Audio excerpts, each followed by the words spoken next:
आज मैं आपको इंग्लिश ग्रामर का एक ऐसा पार्ट बताने जा रहा हूं जो देखने में तो बहुत छोटा है। देखने में आपको बड़ी अजीब लग सकता है कि भाई ये तो शुरू से हमको पढ़ाया जा रहा है और शुरू से आप उसे पढ़ते भी आ रहे हैं, लेकिन आज भी कहीं ना कहीं उसमें आपको प्रॉब्लम होती है, उसमें आपको कन्फ्यूज़न होती है। वो क्या है? वो सब्जेक्ट है कि जब कोई सेंटेंस हमारे सामने लिखा होता है तो उस वाक्य का सब्जेक्ट क्या होता है? वो ऑब्जेक्ट है। आप किसी सेंटेंस में ऑब्जेक्ट कैसे पहचानते हैं? वो प्रेडिकेट है। आप किसी सेंटेंस में प्रेडिकेट को कैसे पहचानेंगे? वो कंप्लीमेंट है कि किसी भी सेंटेंस में कोई कंप्लीमेंट कैसे होगा, आप किसे कंप्लीमेंट कहेंगे, इस बात को समझना बहुत ज़रूरी है। देखिए, सब्जेक्ट तो अलग चीज़ है, लेकिन प्रेडिकेट में, ऑब्जेक्ट में, कंप्लीमेंट में हमेशा एक कन्फ्यूज़न बना होता है, और जब तक ये कन्फ्यूज़न आपकी दूर नहीं होगी तब तक आपको परेशानियों का सामना करना पड़ेगा। तो चलिए, हम सबसे पहले सब्जेक्ट की बात करते हैं। जब आप सब्जेक्ट की बात करते हैं तो सब्जेक्ट के बारे में कहा जाता है कि subject is the name of a person और थिंग। सब्जेक्ट क्या है? तो किसी व्यक्ति या वस्तु का नाम है। किसी भी सेंटेंस में जो व्यक्ति या वस्तु उस सेंटेंस में जो कार्य होता है, जो क्रिया होती है, उसको करता है, वो उस वाक्य का सब्जेक्ट होता है। आप सब्जेक्ट को पहचानने के लिए कौन प्रश्न लगाते हैं, तो जब आप कौन प्रश्न लगाइएगा तो वहां आपको सब्जेक्ट निकल करके बाहर आ जाएगा। जैसे कहीं पे लिखा है कि आई एम योर फ्रेंड, मैं आपका दोस्त हूं। अब ये सेंटेंस है आई एम योर फ्रेंड, कि मैं आपका दोस्त हूं। अब इसमें कौन क्वेश्चन लगाएंगे कि कौन आपका दोस्त है? तो मैं एक व्यक्ति हुआ, ग्रामर के हिसाब से प्रोनाउन हुआ, तो ये इस वाक्य का सब्जेक्ट है। अंशिका इज इंटेलिजेंट, अंशिका तेज है। अब इसमें कौन तेज है भाई? तो आपको जवाब मिलेगा अंशिका। तो अंशिका इस वाक्य की सब्जेक्ट होगी। किसी सेंटेंस का सब्जेक्ट एक वर्ड का भी हो सकता है और एक से अधिक वर्ड्स का भी हो सकता है। जिसे हम कहते हैं कि Radha and Krishna loved each other, तो राधा और कृष्णा एक दूसरे से प्यार करते थे। तो कौन एक दूसरे से प्यार करते थे? तो राधा और कृष्णा। तो राधा एंड कृष्णा, ये हुआ का सब्जेक्ट हुआ। The students of my class are very intelligent. अब देखिए, the students of my class are very intelligent, मेरे वर्ग के विद्यार्थी बहुत तेज हैं। अब क्वेश्चन आता है कि कौन तेज है भाई? तो the students of my class. तो एक से अधिक शब्द का आपका सब्जेक्ट हुआ कि नहीं हुआ? तो आपका सब्जेक्ट एक से अधिक शब्द। अब आती है बारी प्रेडिकेट की। प्रेडिकेट को हिंदी में विधेय कहते हैं, विधेय। अब ये विधेय क्या है भाई? तो अब देखिए, कोई भी सेंटेंस आपके सामने लिखा तो आप उसमें से सब्जेक्ट को छांट दीजिए, सब्जेक्ट छोड़ दीजिए। सब्जेक्ट के बाद जितने भी वर्ड्स आते हैं वो सब आपके प्रेडिकेट हैं। जैसे मैंने ऊपर बताया कि आई एम अ स्टूडेंट, मैं एक विद्यार्थी हूं, तो इस वाक्य का सब्जेक्ट क्या है? आई। तो अब आई के बाद क्या आ रहा है? तो एम अ स्टूडेंट। तो अब आई को हटा दीजिए और एम अ स्टूडेंट, ये आपका प्रेडिकेट हो गया। कोई दिक्कत है? जैसे शी गोज टू स्कूल, वह स्कूल जाती है, तो इस वाक्य का सब्जेक्ट है शी। आप सी को छोड़ दीजिए, बाकी क्या बच गया? गोज टू स्कूल, तो ये आपका प्रेडिकेट हो गया। तो मुझे नहीं लगता कि प्रेडिकेट में भी आपको कोई दिक्कत होनी चाहिए, नहीं। अब बात करते हैं हम ऑब्जेक्ट की। अब ऑब्जेक्ट क्या है? तो देखिए, ऑब्जेक्ट भी कोई नाउन या प्रोनाउन ही होता है। किसी भी सेंटेंस में सब्जेक्ट जो काम करता है और उस सब्जेक्ट के काम का असर जिस दूसरे व्यक्ति या वस्तु पर पड़ता है वो उस वाक्य का ऑब्जेक्ट होता है। जैसे शी टीचेज मी, वह मुझे पढ़ाती है। तो इस वाक्य का सब्जेक्ट है शी, इसमें कार्य हो रहा है पढ़ाना, और उसके पढ़ाने का जो कार्य है वो किसके ऊपर हो रहा है, किसको पढ़ाया जा रहा है, तो मुझे। तो शी टीचेज मी, वह मुझे पढ़ाती है। तो यहां पर मी आपका ऑब्जेक्ट हुआ। जैसे आई ईट अ मैंगो, मैं आम खाता हूं। अब मैं क्या खाता हूं, यहां पर ईट खाना, यह सब्जेक्ट मैं, तो मेरा जो कार्य होता है खाने का वो किसके ऊपर हो रहा है, तो अ मैंगो। तो अ मैंगो इस वक्त का ऑब्जेक्ट होगा। मुझे नहीं लगता कोई दिक्कत होनी चाहिए। अब आप किसी सेंटेंस में क्या लगा करके ऑब्जेक्ट खींच सकते हैं, किसे लगा करके ऑब्जेक्ट खींच सकते हैं। ही टीचेज मी, वह मुझे पढ़ाता है। किसे पढ़ाता है, तो मुझे पढ़ाता है। आई राइट अ लेटर, मैं पत्र लिखता हूं। मैं क्या लिखता हूं, तो अ लेटर, यानी एक पत्र लिखता हूं। तो ये आपका ऑब्जेक्ट हो गया। अब ये ऑब्जेक्ट आपका दो प्रकार का होता है। एक को कहते हैं डायरेक्ट ऑब्जेक्ट और दूसरे को कहते हैं इनडायरेक्ट ऑब्जेक्ट। डायरेक्ट ऑब्जेक्ट और इनडायरेक्ट ऑब्जेक्ट, हिंदी में इसको प्रत्यक्ष कर्म और अप्रत्यक्ष कर्म कहा जाता है।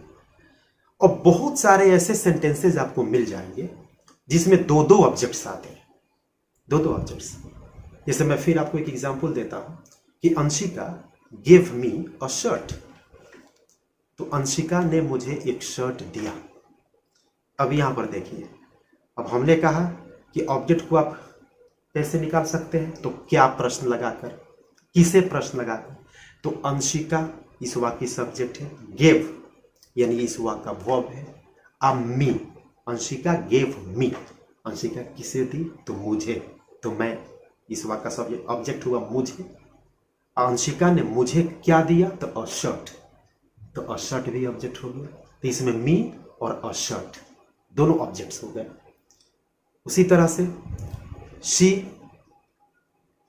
टोल्ड मी अ स्टोरी, उसने मुझे एक कहानी सुनाई। तो she told me a story, तो टोल्ड मी मुझे, ये ऑब्जेक्ट हो गया। और क्या सुनाई, अ स्टोरी, एक कहानी, तो ये ऑब्जेक्ट हो गया। अब हमने कहा कि उसमें ऑब्जेक्ट क्या, तो हमने कहा कि किसी सेंटेंस में दो दो ऑब्जेक्ट्स आ सकते हैं। अब उसमें एक डायरेक्ट ऑब्जेक्ट होता है, दूसरा इनडायरेक्ट ऑब्जेक्ट होता है।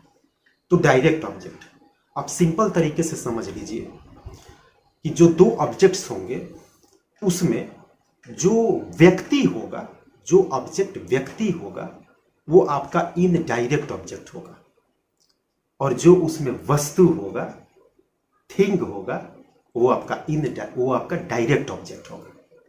यानी जो व्यक्ति होगा वो इनडायरेक्ट ऑब्जेक्ट और जो वस्तु होगा वो डायरेक्ट ऑब्जेक्ट।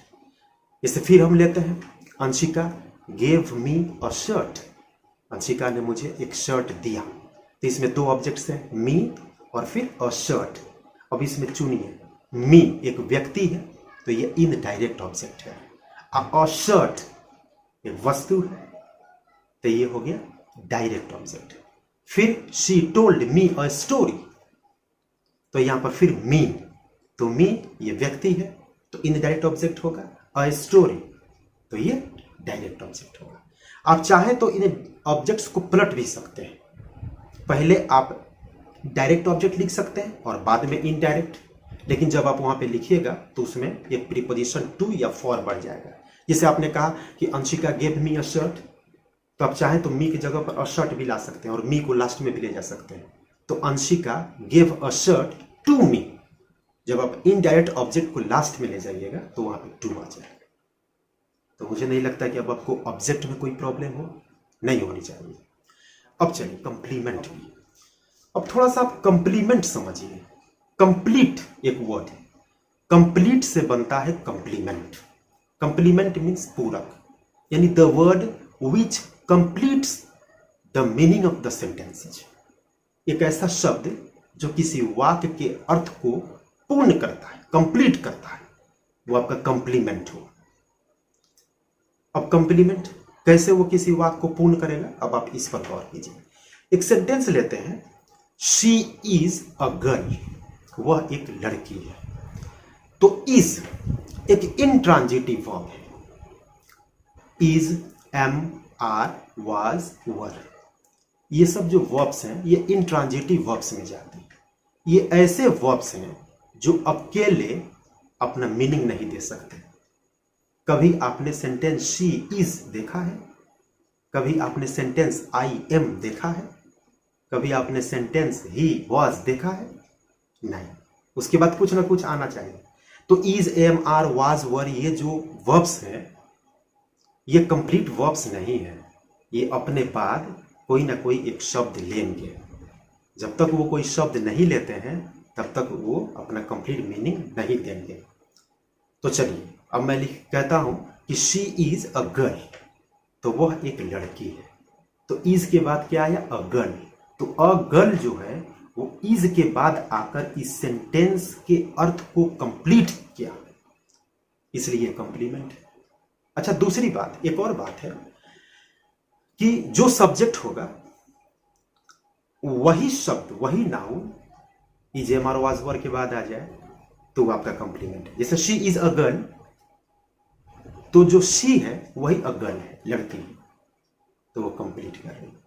उसी तरह से जैसे माई फादर वॉज इंटेलिजेंट, मेरे पिताजी तेज थे, तो माई फादर वॉज इंटेलिजेंट। अब यहाँ पर सब्जेक्ट माई फादर, इसमें वर्ब इज। अब इज का काबिल जाकर के छोड़ देते तो सेंटेंस कंप्लीट नहीं होता। अब इंटेलिजेंट आकर के क्या किया? इंटेलिजेंट आकर के आपके सेंटेंस के अर्थ को पूर्ण किया। तो वैसा शब्द जो किसी सेंटेंस के अर्थ को पूर्ण करता है, कंप्लीट करता है, वो कंप्लीमेंट है। तो यहाँ पर इंटेलिजेंट कंप्लीमेंट है, अ गर्ल कंप्लीमेंट है, कोई दिक्कत नहीं होनी चाहिए आपको। अब देखिए, अब ये कंप्लीमेंट भी दो प्रकार के होते हैं। एक होता है सब्जेक्टिव कंप्लीमेंट और दूसरा होता है ऑब्जेक्टिव कंप्लीमेंट। अब सब्जेक्टिव कंप्लीमेंट क्या है, ऑब्जेक्टिव कंप्लीमेंट क्या है? देखिए, सब्जेक्ट से बना सब्जेक्टिव और ऑब्जेक्ट से बना ऑब्जेक्टिव। तो अगर आप सब्जेक्ट को समझ रहे हैं तो सब्जेक्टिव कंप्लीमेंट में कोई दिक्कत नहीं होगी। अगर आप ऑब्जेक्ट को समझ रहे हैं तो ऑब्जेक्टिव कंप्लीमेंट में भी कोई दिक्कत नहीं होगी। अब सब्जेक्टिव कंप्लीमेंट कहता है कि इट क्वालिफाइज द सब्जेक्ट और ऑब्जेक्टिव कंप्लीमेंट कहता है कि इट क्वालिफाइज द ऑब्जेक्ट। यानी वैसा कंप्लीमेंट जो सब्जेक्ट को क्वालिफाई करता है वो सब्जेक्टिव कंप्लीमेंट, वैसा कंप्लीमेंट जो ऑब्जेक्ट को क्वालिफाई करता है वो ऑब्जेक्टिव कंप्लीमेंट। और भाई वो कौन सा कंप्लीमेंट जो सब्जेक्ट को क्वालिफाई करेगा, तो चलिए उसको देखते हैं। अब यहां पर देखिए कि I am a boy, I am a boy, मैं एक लड़का हूं। अब एम एक इंट्रांजिटिव वर्ब है, तो इसके बाद अ बॉय किस लिए आया? इस सेंटेंस के अर्थ को पूरा करने के लिए। तो अ बॉय क्या हो गया? कंप्लीमेंट हो गया। अब इसको आप जज कीजिए कि ये सब्जेक्टिव कंप्लीमेंट है कि ऑब्जेक्टिव कंप्लीमेंट। तो आई एम अ बॉय, तो सब्जेक्ट इसका है आई, मैं। तो मैं एक लड़का हूं, तो लड़का कौन है? मैं। तो जो सब्जेक्ट है उसी के लिए अ बॉय आएगा, उसी के लिए कह रहा है ना कि मैं एक लड़का हूं, तो अ बॉय सब्जेक्टिव कंप्लीमेंट हुआ। जैसे अभी मैंने कहा शी इज अ गर्ल, तो लड़की कौन है? तो शी यानी वह। तो शी इस वाक्य क्या है? सब्जेक्ट है। तो जो सब्जेक्ट है वही वो लड़की है ना, तो यानी वैसा कंप्लीमेंट जो सब्जेक्ट को क्वालिफाई करती है, तो वो हो गया सब्जेक्टिव कंप्लीमेंट। जैसे मोहन इज टायर्ड, तो मोहन थका है तो टायर्ड। अब इसके बाद टायर्ड आया, तो टायर्ड क्या है? कंप्लीमेंट है। अब यहाँ पर टायर्ड किसके लिए आया? मोहन के लिए। कौन थका है? तो मोहन। तो मोहन के लिए टायर्ड आया, इसलिए ये टायर्ड किसको क्वालिफाई कर रहा है? मोहन को। और मोहन इस वाक्य का क्या है? सब्जेक्ट है। तो जो कंप्लीमेंट सब्जेक्ट को क्वालिफाई करेगा वो सब्जेक्टिव कंप्लीमेंट होगा। अब समझते हैं ऑब्जेक्टिव कंप्लीमेंट। अब ऑब्जेक्टिव कंप्लीमेंट पे थोड़ा सा गौर कीजिएगा। कहीं पे लिखा है कि द पीपल सिलेक्टेड मी मुखिया, द पीपल सिलेक्टेड मी मुखिया, लोगों ने मुझे मुखिया चुना। अब आप थोड़ा सा इस पर गौर कीजिएगा। द पीपल इस वाक्य का सब्जेक्ट है, सिलेक्ट चुनना इस वाक्य का वर्ब है। अब मी क्या है? तो जो ट्रांजिटिव वर्ब के बगल में नाउन या प्रोनाउन आता है वो उस वाक्य का ऑब्जेक्ट होता है, तो मी यहां पर ऑब्जेक्ट हुआ। अब इधर बच गया आपको मुखिया, हेडमैन। अब ये मुखिया क्या होगा? तो ये मुखिया कंप्लीमेंट है। जानते हैं क्यों? अगर आप छोड़ देते, जैसे द पीपल सिलेक्टेड मी, इतना कह करके छोड़ देते हैं आप, तो सेंटेंस का अर्थ पूरा नहीं हो पा रहा है। लोगों ने मुझे चुना, द पीपल सिलेक्टेड मी। अब मुझे क्या चुना ये कंफर्म नहीं हो पा रहा है। लेकिन आप मुखिया लगा देते हैं। द पीपल सिलेक्टेड मी, मुखिया, लोगों ने मुझे मुखिया चुना। तो अब देखिए, अब यहाँ पर मुखिया कंप्लीमेंट हुआ। कंप्लीमेंट इसलिए हुआ कि ऑब्जेक्ट लेने के बावजूद भी सेंटेंस का जो अर्थ था वो अधूरा था, और उस अधूरे अर्थ को पूरा करने के लिए मुखिया आया। अब यहाँ पर क्लियर हो गया अर्थ कि लोगों ने मुझे मुखिया चुना, तो मुखिया आने से इस सेंटेंस का अर्थ कंप्लीट हो गया। तो मुखिया इसमें क्या हुआ? कंप्लीमेंट हुआ। अब इसको जज करते हैं कि ये सब्जेक्टिव कंप्लीमेंट है कि ऑब्जेक्टिव कंप्लीमेंट। अब इसमें देखिए तो मुखिया किसको चुना गया, तो सेंटेंस फिर देखिए एक बार, द पीपल सिलेक्टेड मी मुखिया, तो लोगों ने मुझे मुखिया चुना। तो इसमें मुखिया कौन बना? मैं बना कि लोग बने? मैं बना ना, मी। तो इसका मतलब कि जो मुखिया है वही मैं हूं, मी। तो इसका अर्थ मतलब ये हुआ कि जो मुखिया है वो ऑब्जेक्टिव कंप्लीमेंट। जैसे the teacher selected Mohan the monitor, the teacher selected Mohan the monitor. अब शिक्षक ने मोहन को मॉनिटर चुना। अब मॉनिटर क्या है? तो कंप्लीमेंट है। अब ये मॉनिटर कौन है इसमें? मैं हूं, सॉरी, वो टीचर है या मोहन है? मोहन है ना, तो मोहन इस वाक्य का ऑब्जेक्ट है ना। तो ऑब्जेक्ट है तो जाहिर सी बात है कि मॉनिटर ऑब्जेक्टिव कंप्लीमेंट होगा। तो मुझे जहां तक लगता है कि आपको सब्जेक्ट, प्रेडिकेट, ऑब्जेक्ट और कंप्लीमेंट में जो भी प्रॉब्लम्स होंगी वो आपकी दूर हो गई होंगी, और मैं यकीन के साथ कहता हूँ कि आपको कोई दिक्कत नहीं होगी। और हाँ, और एक बात और, आप इसको YouTube पे देख रहे हैं तो लाइक ज़रूर करें चैनल को, शेयर भी करें, और जो लोग सब्सक्राइब नहीं किया है चैनल वो सब्सक्राइब ज़रूर करें, और कमेंट बॉक्स में अपना सुझाव ज़रूर दें। आपके सुझाव के अनुसार सारी चीज़ों को आगे बढ़ाया जाएगा।